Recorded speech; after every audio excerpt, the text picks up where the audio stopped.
conservative, constitutional. It's the Andrew Cooperrider Show, keeping you informed on what's going on right here in Kentucky. And welcome, everybody, to another amazing day here on the Andrew Cooperrider Show. It's Friday, right before the weekend. Now, Friday also means that I'll be up in Frankfort, probably right now as you hear this. I'm up there in order to attend this hearing on Carr. Hopefully, maybe they let citizens speak. Probably not, but us showing up there makes a big difference.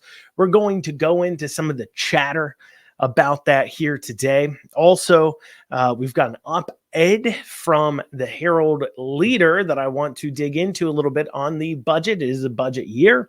And then finally, last night on Kentucky Edition on KET, Damon Thayer talked about his leaving for office, what he has in mind for his future. It's certainly interesting to hear his own ideas of grandeur, certainly, but we'll take a listen to that and dig into all that here today on the Andrew Cooperrider Show. But first, I want to remind you that if you're listening on WZXI, please make sure you share this with others. If you're listening on YouTube, Twitter, Facebook, all those great places, Rumble, please make sure you're sharing this out. You're liking, you're commenting, you're subscribing, you're sharing, you're following, you're doing all the things you need to do. I sit here every day bringing you guys that important news, and I hope you appreciate it enough to give us a little bit of a share, a subscribe maybe to tell a few other people about it. I certainly would enjoy it. As always, if you want to reach out to the show, feel free to email info@theandrewshow.com. Once again, that is info@theandrewshow.com. Well, hopefully we'll have the outcome from the hearing here soon, and I can report back to you Monday that this Carr bill, Crisis Aversion Rights Retention Act, this red flag law, has been soundly defeated. And I know I've been focusing on it a little bit here over the past week and a half, but I think it's because it's a very important thing for you to understand. It's a very important thing to cover. Hopefully you're not getting tired of it, but if you are, never fear. Hopefully, once again, if that hearing goes well, it gets resoundingly defeated. We don't have to discuss this atrocious piece of legislation again, once again, hopefully. But we did have some recent interviews. The media is paying attention to it too as well. And I want to play for you a few clips. Now, here's a clip from WHAS out of Louisville. They sat down with Savannah Maddox and took her take on this red flag gun law. Of course, Savannah Maddox, one of the more conservative, strong Republican legislators we have in Frankfort. And take a listen to this, and I think you'll understand exactly why that is. The right to bear arms and due process are the concerns for Republican State Representative Savannah Maddox, a staunch conservative and former candidate for governor who's at times distanced herself from others in the GOP. In this case, that includes her stance on any concept of gun control whatsoever. I think that it's unconscionable that with a supermajority of 111 out of 138 Republicans that we're even having a discussion about gun control legislation. You don't believe even with narrowly tailored protections that something like this could help families? In addition to the potential to violate due process, I think that we're also talking about a rebuttal of the presumption of innocence, which is something that is well enshrined in our American legal system. And that's exactly right. That's exactly right. I mean, one, she's right. Out of 111, out of 138 legislators are Republican, yet at the same time, we have to even deal with this problem. We shouldn't have to. We should be talking about strengthening our gun laws. We should be talking about possibly new constitutional amendments against red flag gun laws. We should be talking about things like campus carry, ensuring that our students at public universities that legally own firearms can carry them to make sure that they are protected from some of those crazies we see on campus. That should be the conversations we're having, but it's not. We're instead having conversations about having to defend our Second Amendment rights. And she's exactly right about that. And also, as well, as she clearly stated, the nature of any type of red flag gun law and you're going to hear some quotes later on where they pretend like this has been narrowly tailored, made perfectly for Kentucky, that this is in no way should anybody find this objectionable. But the very essence of a red flag gun law is to punish people for perceived potential of future crimes. It's not even that they've committed a crime. It's that they are innocent, but they want to take their guns away, just their guns away anyways, in order to prevent said crime they think might be possible in the future. And you think I'm mistaken? Well, stay tuned, because coming up here in a bit, we're going to hear some quotes, hear some other things from some of the so-called Republican legislators pushing this forward and what their feelings are on it. And it will perfectly outline that these people are innocent, that they're seeking to punish under the government. And they say, well, look, if they're perfectly fine to own guns, they don't got to worry about anything. Look, the process is a punishment as well. The punishment is the process. You have to pay thousands of dollars for an attorney to protect your rights when you haven't even been accused of a crime. That's ridiculous. Absolutely ridiculous. But they did, in this WHAS interview, they did manage to catch up with Whitney Westerfield, the so-called Republican sponsor of this bill. It's a little 6-second clip. Let's hear what he had to say. Every legislator draws on whatever inspiration that they need to draw on to keep an open mind. That any legislator draw on any inspiration they need to in order to keep an open mind. So I felt perhaps that I could provide some inspiration to these legislators if they need it. How about this one here? The most foolish mistake we could possibly make would be to allow the subject races to possess arms. History shows that all conquerors who have allowed their subjects races to carry arms have prepared their own downfall by doing so. Indeed, I'd go so far as to say that the supply of arms to the underdogs is a sine qua non for the overthrow of any sovereignty. So essentially, underdogs, the citizens owning firearms, is a threat to the government and to fascism and dictatorships. And why am I able to say that? Well, that is a quote from one Adolf Hitler. In fact, when Hitler came to power, Nazi laws systematically worked to disarm so-called unreliable persons, people that they deemed were too dangerous to own firearms. Unreliable persons. Doesn't that sound pretty similar to what we're hearing on these red flag gun laws, that these people are dangerous, they're unreliable, they're mentally ill, supposedly?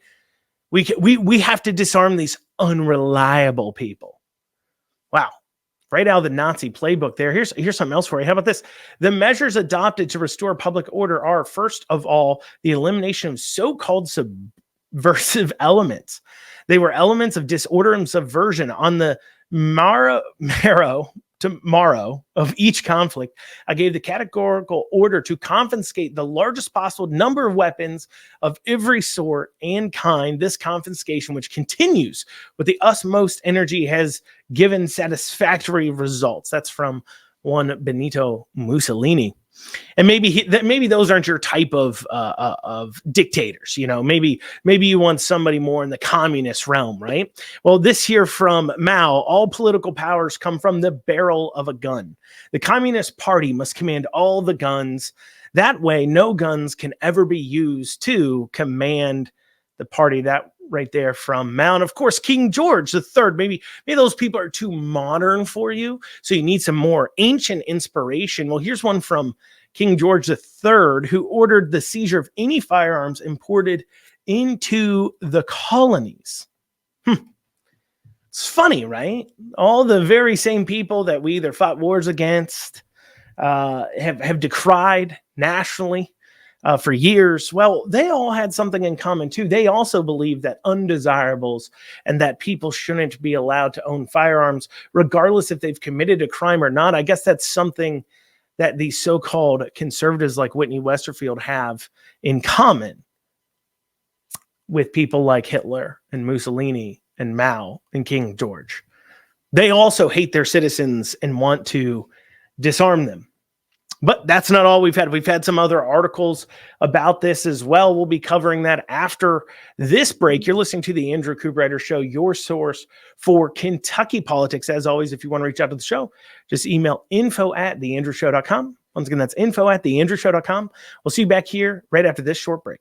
Lexington Overstock Warehouse is Central Kentucky's best source for stylish new home furnishings. Don't pay retail. With our low overhead operating structure and big name brands, we offer the absolute best values on new furniture for every room. Shop online anytime at LexingtonOverstockWarehouse.com or visit our weekends only showroom located at 156 West Tiverton Way. Right now, for listeners of this show, we're offering a special discount for our online customers. Use coupon code FREEDOM for an additional 10% off your online order today. Lexington Overstock Warehouse, low overhead equals really low prices.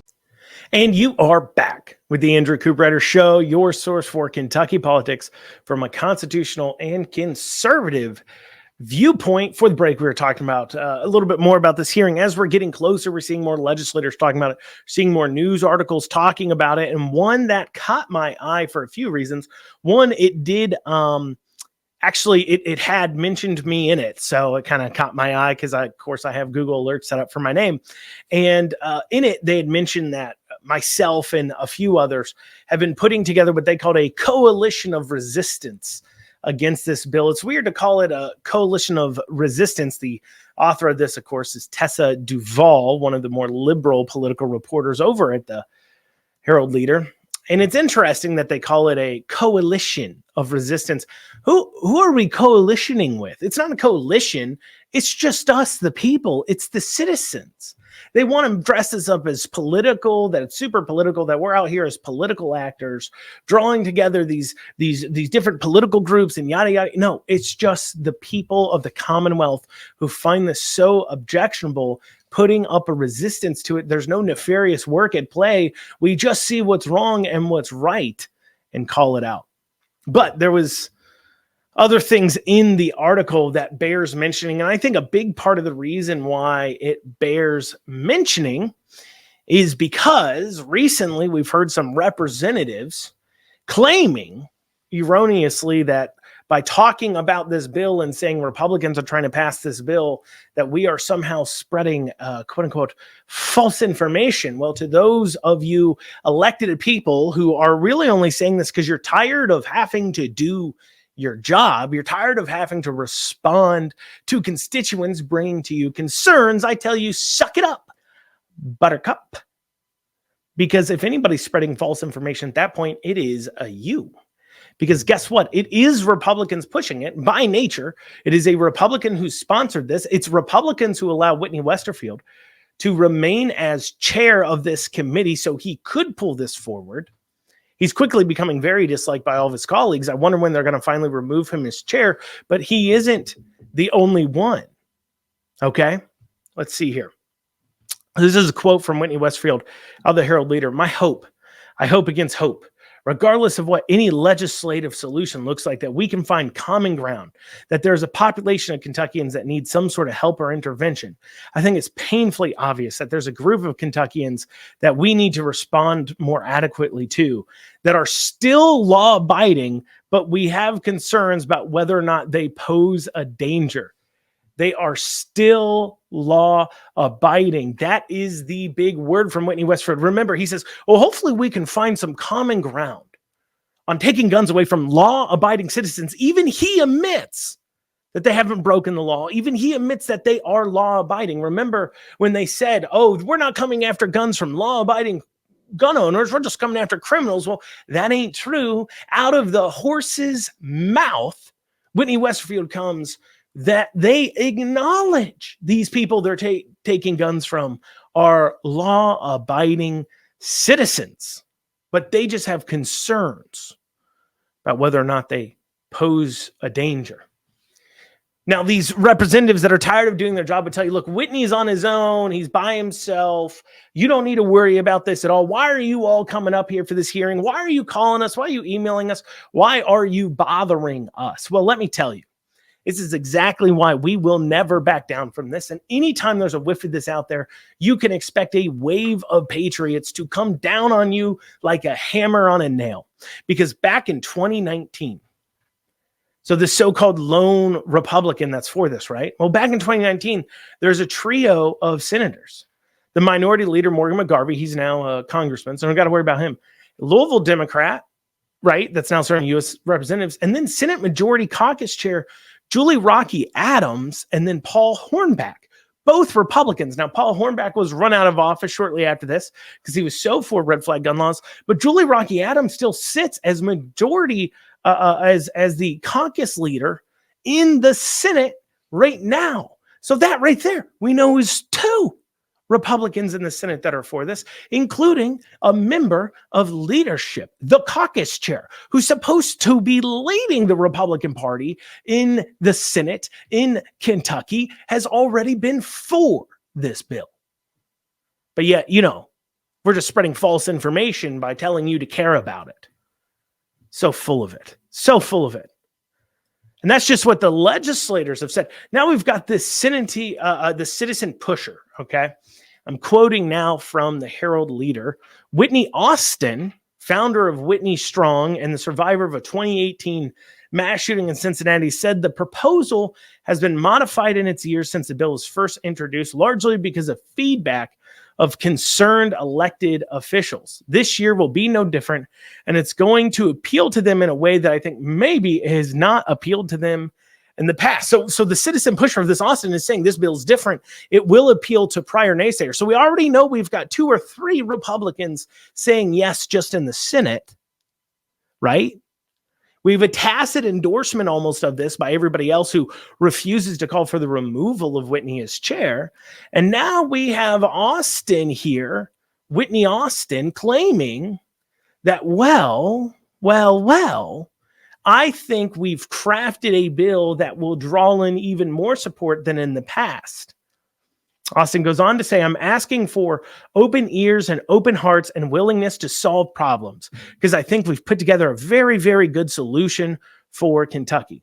Austin and Westerfield both emphasized in separate interviews with the Herald-Leader that this bill's path to gun removal orders is very narrow and focused on a small subset of population that is in crisis.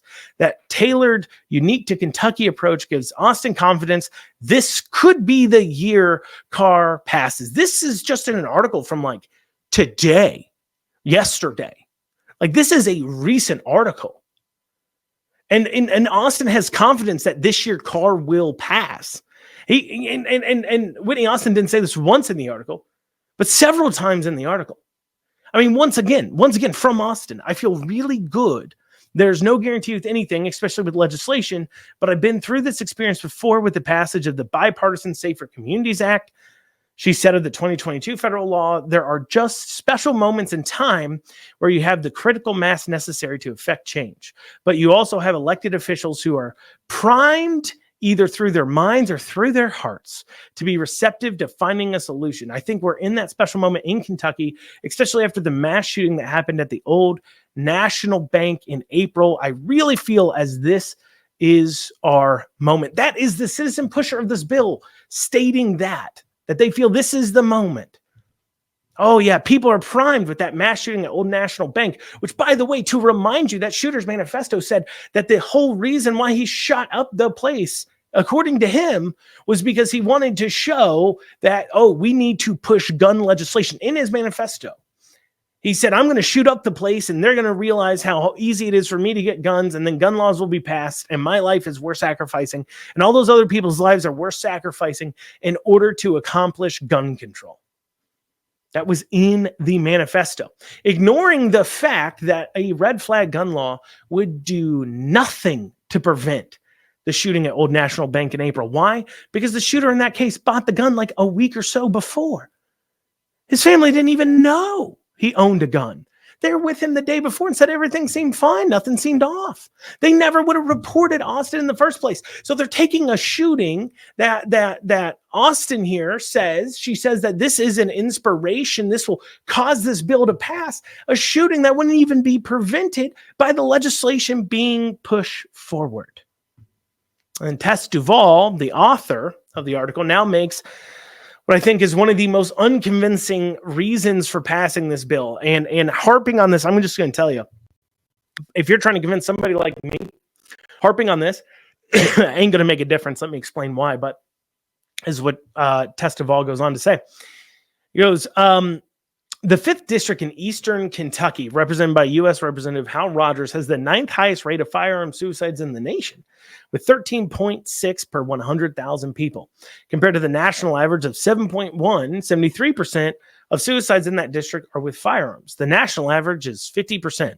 The report found, additionally, from 2018 to 2021, CDC data showed an average of 823 people died from firearms each year in Kentucky, of which 502 are suicides. So one of the things they're using to push forward this red flag gun law is suicides, which is maybe the stupidest argument in the world for a few reasons. One, you're assuming that if a person didn't have a gun, they wouldn't commit suicide.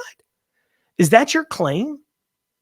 And here's the second thing to consider. Let's say somebody is suicidal or they're on the edge. Do you think coming in and taking away their guns might be the thing that pushes them over the edge, possibly?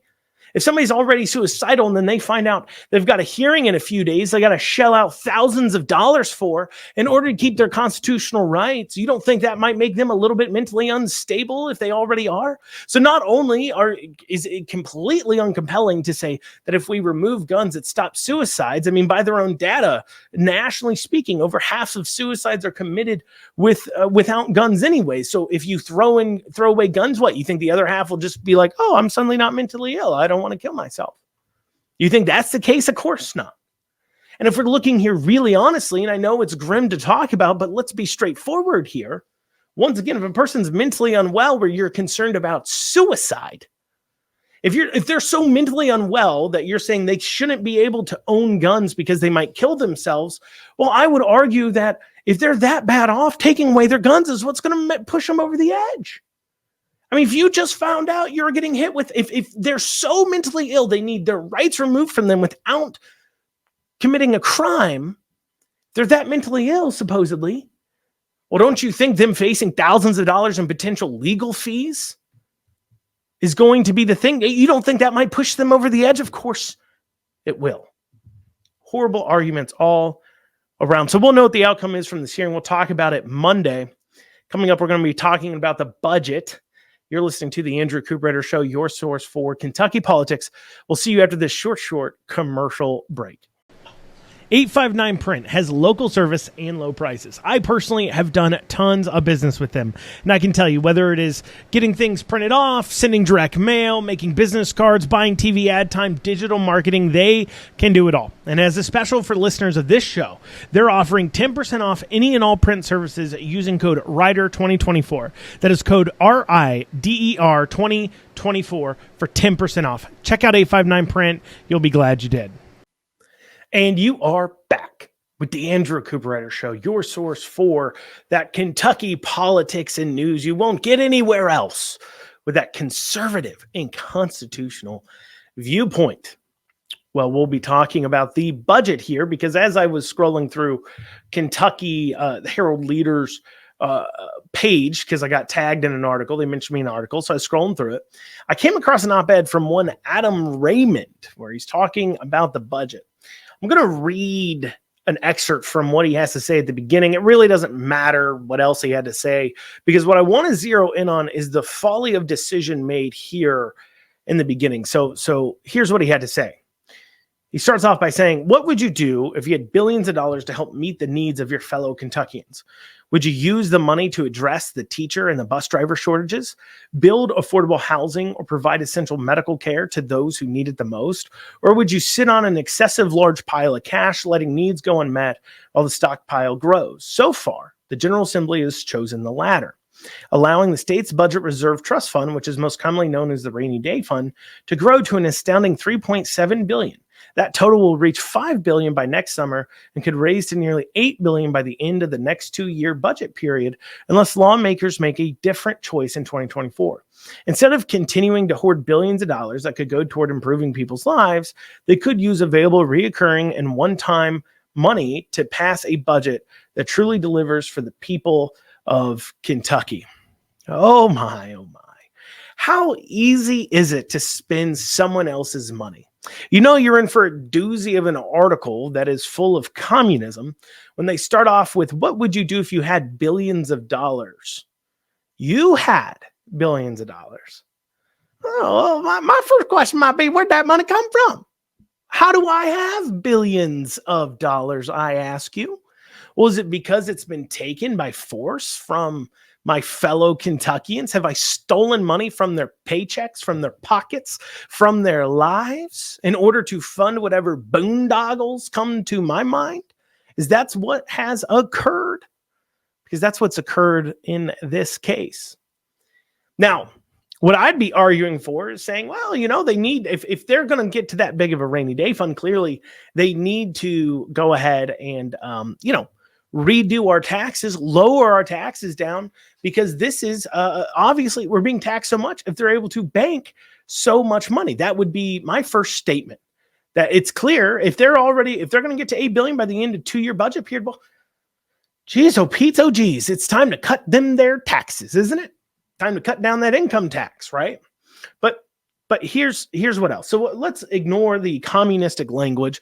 Let's ignore the fact that this Adam is claiming that he can just spend other people's money willy-nilly on whatever floats his mind. Let's talk about what his solutions were in here and how this kind of fiscal spending, even if you don't take issue with the amount of government spends in general and thinking it spends too much already and thinking that it should reduce down our taxes, even if you take that to the side, let's just take this on its merit. Well, first, the rainy day fund, the projected revenues, even says in here that the revenues have increased over time.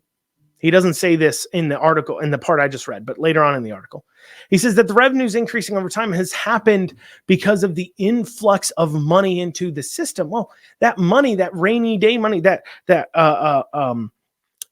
CARES Act money, the COVID money, that transportation budget money, all that money that's been blown into the system, well, it's caused massively high inflation. Everything costs more.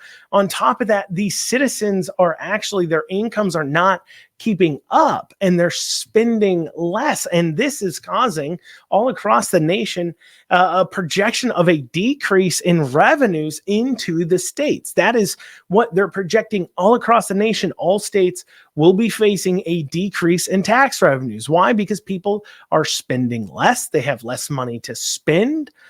People are not earning it. And when you make up for the fact that you have inflation, inflating costs, and other things as well, sitting there saying that we will have a budget that continues to grow would be an incorrect claim. And to sit there and say you can't count on that money tomorrow because you don't have those federal dollars flowing through the system. But despite that, Adam here is advocating that we not just do one-time things, right? So let's say your government does come across a large amount of one-time money. What should they do with it? Well, the smart move would be for them to make one-time capital purchases to maybe defray costs into the future. An example of this might be, let's say they have a old, truck.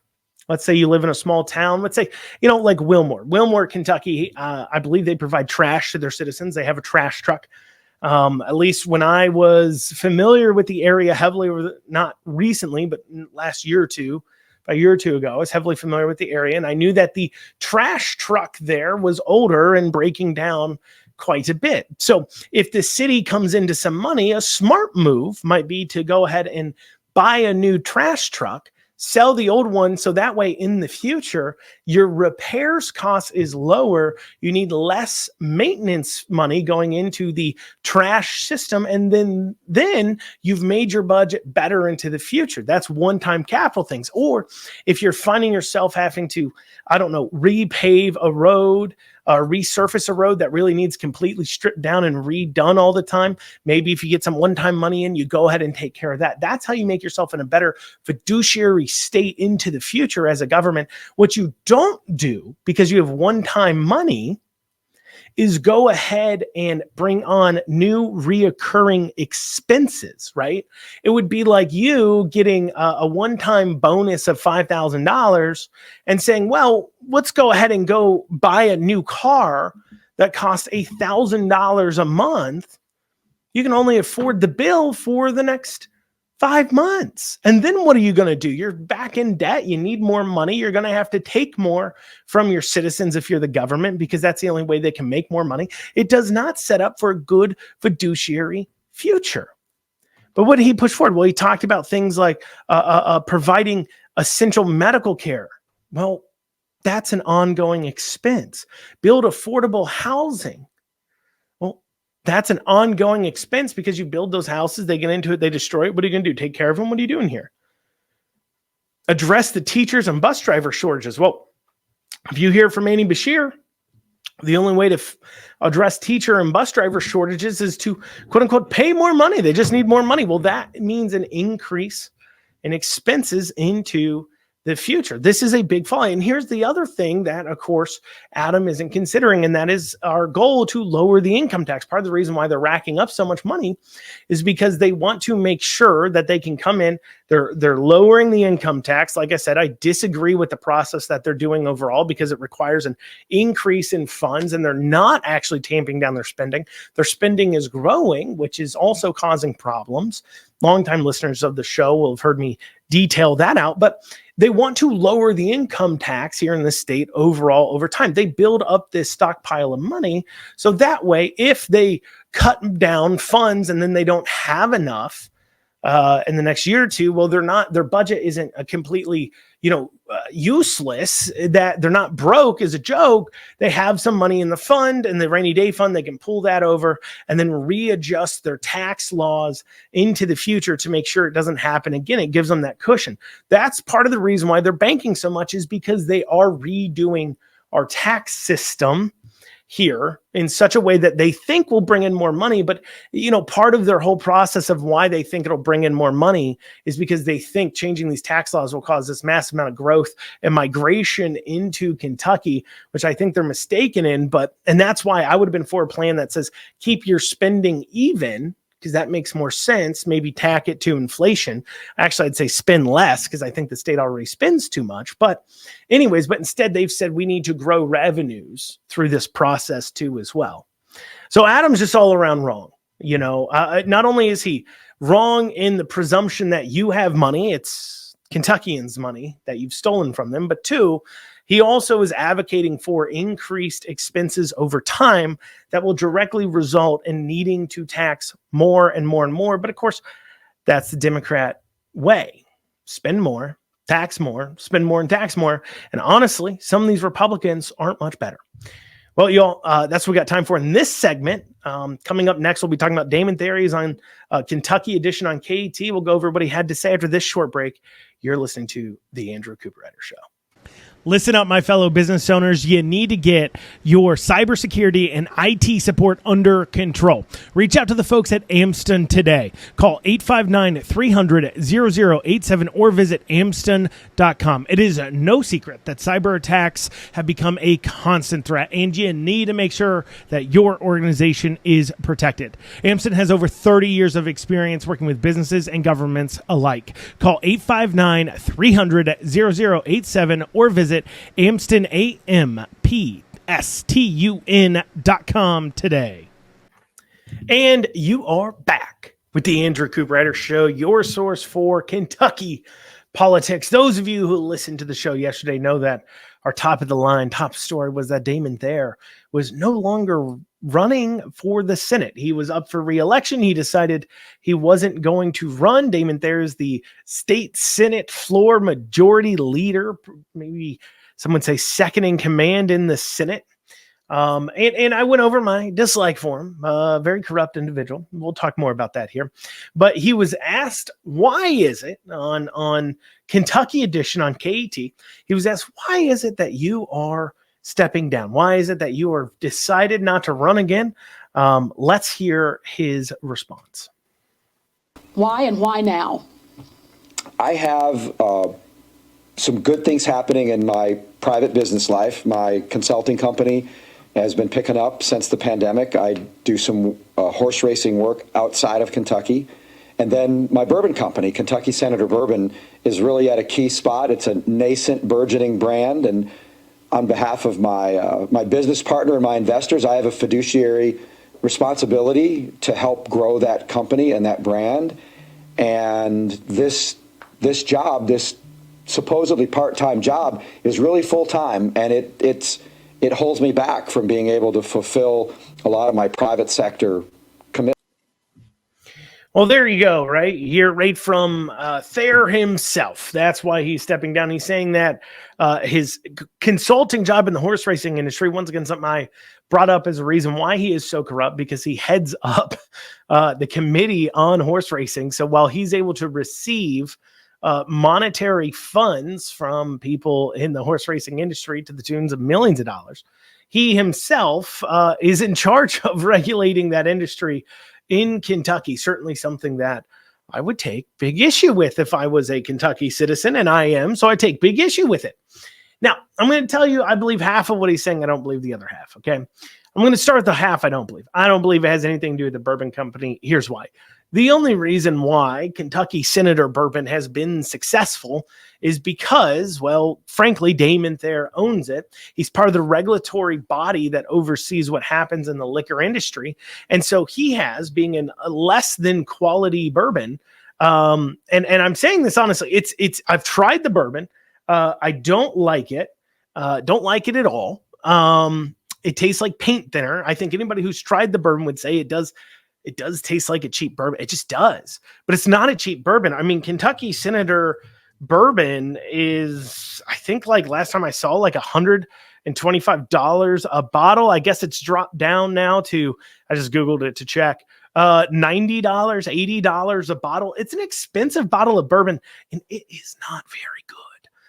So I would find it hard to believe that the bourbon is alone the reason why. I don't think of it as a particularly popular brand. And on top of that, too, the only reason why it gets the position it does in the liquor stores where it could be selling is because he is senator. And so by leaving, he gives that away. But here's the other half where he talked about some out-of-state consulting opportunities. Now, that I maybe do believe. And it ties into what he says here in the future about whether or not he'll run for office again. I'll give you a hint. The answer is yes. And we'll cover that here in a bit. But I bet you he does have some out-of-state lobbying opportunities for the horse racing industry. What do I mean by that? Well, here in Kentucky, just this past year, we passed sports betting, right? But one of the things maybe you don't realize is that sports betting is being run completely through the horse parks. So there has been hundreds of millions of dollars gambled here in Kentucky so far, like a lot of money. And on top of those hundreds of millions of dollars have been gambled right here in Kentucky. The horse parks, all of that has flown through the horse parks right here in the state. And then due to that, I could see that some of these, because they're conglomerates too. I mean, these horse parks, they own other horse parks in other places, right? I could see them saying, look, we want to pay you if you can go and get sports betting passed in this other state for us. You got it passed in Kentucky. Maybe you, now being a legislator or anything else, you can go get this passed in other states for us. We'll pay you a pretty penny to do so. I would believe that 100% every day of the week. I would believe that would absolutely be an opportunity he has. And doing so may pay him big, big money. And if he does get paid millions of dollars for getting that done, getting sports betting, running through horse tracks done in other states, well then, he now can bank some money for potentially what may come next. Let's hear what he has to say when asked about what might come next. I don't have a job offer lined up. People think, oh, he must have a job. Mm-hmm. I don't have a job lined up. Not going to D.C. Not now, but I'm not going to close off any door. I mean, I would keep. I'm not done with politics. Well, that was my question. I mean, what does this foretell for a future political appearance, cameo, or fifth act for you? Never say never. There's going to be an open seat for governor in 4 years. I would have to take a look at the field. Are you interested? Sure, absolutely, yes. And I think I could be a compelling candidate for governor, and I would certainly put that on the list of things I would consider doing. So he comes right out. He says, I'm not done with politics. I'll definitely be running for something in the future. And the first thing that comes up is governor. And in his words, he says he will be a compelling governor candidate. Let me tell you, you, Damon Thayer would not be a compelling governor candidate. I guess you could call it maybe compelling. That would maybe be a word that you would use to describe it. I wouldn't call it that. I would almost call him, in my personal opinion, I'd call him a doomed governor candidate. I don't think it could pull it off. And here's why. Here's why. Let me lay this out. Okay. So you'd say, well, with money, anything's possible. Very true. With money, everything is possible. But return to Kelly Craft's campaign. Kelly Craft had just kind of a reputation amongst Republicans as being this super kind of maybe more moderate, maybe more liberal-ish, Republican, whether it was true or not. And I don't think personally she's particularly more liberal than any of the other candidates, but she had that kind of connotation, right? She had this inability to kind of communicate with the base, while at the same time she was kind of clunky with it because she didn't really believe a lot of what she was saying would be what people would say, whatever that may be. But at the end of the day, she couldn't shake that. No matter how much she spent. She spent a lot. She spent like $12 million. Spent a lot of money in that rate, but she couldn't get rid of that reputation. Coming in third place, she just couldn't get rid of that reputation. And Damon Thayer already has a reputation with many of the grassroots all across Kentucky that he is not a very good candidate. He's not a good politician. He's corrupt. He is to be blamed for a lot of the reasons why we have issues. Take a look at that Ford battery plant deal. You don't like that deal? Damon Thayer is definitely a part of getting that deal done. He's second in command in the Senate. He knew about that deal. He was part of the process to get people to vote for it. He knew about it before anybody else. He was one of the few senators that did know exactly what it was and then voted yes to giving $410 million. He does believe he's been at work of the Chamber of Commerce doing their bidding. We call him the Chamber of Communism because so much of what the state Chamber of Commerce wants to do is take money out of the taxpayer's pocket, the general citizen's pocket, and put it in the pockets of big corporations, hospitals, and universities because they believe they know how to spend your money better. They believe the government knows how to spend your money better. And in turn, because the government will give that money to them, they know how to spend it better. And that's what they push forward. And Damon Thayer pushes for those things. And so even if he made it through a primary, because there'd be enough of a cut up of the vote where maybe he could square it off if there's enough people running, come the general, I think he'd have a harder go than Cameron, because Cameron at least wasn't offensive to the grassroots in Kentucky, but Thayer is 100% offensive to the grassroots in Kentucky. I don't foresee them supporting him. But it wasn't just governor he talked about. He did talk about another position on KET. Let's hear what he had to say. Considered it before now. What I've learned in politics is you don't pick the time picks you. And I've seen people force it. I've seen people force running for governor. And I never wanted to be that person. And I just never felt like, by the way, that was advice from Ellen Williams. Former party chair. Yes. Kingmaker. Kingmaker. Queenmaker. She's a queen who make a lot of kings. That's right. And I always felt like in this Senate job, the time picked me, but I never felt like the time was right for me to run for governor. I certainly wasn't going to do it last time when all my friends were running. Right. And I would take a look at the prospective field in 2027 and consider that. And there are other things that I would consider too if there were open seats. Such as? United States Congress. United States Senate. All things are possible. So he mentions United States Congress right off the bat. Very interesting because it is widely believed that in 2026, which is just here in 2 election cycles, that Andy Barr, which remember Thayer lives in the 6th congressional district, will be making a run for the Senate, opening up that seat. And now Damon Thayer looks like he's already throwing his hat in the ring. Right off the bat, he said, Congress. That was right off the bat. That was one of his first thoughts. I may run for Congress.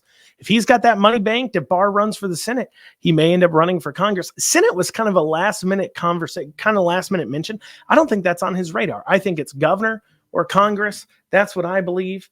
But y'all, that's what I got time for today on the Andrew Cooperrider Show. Thank you all so much for joining me. We'll see you back here tomorrow, or not tomorrow, Monday. Have a great weekend.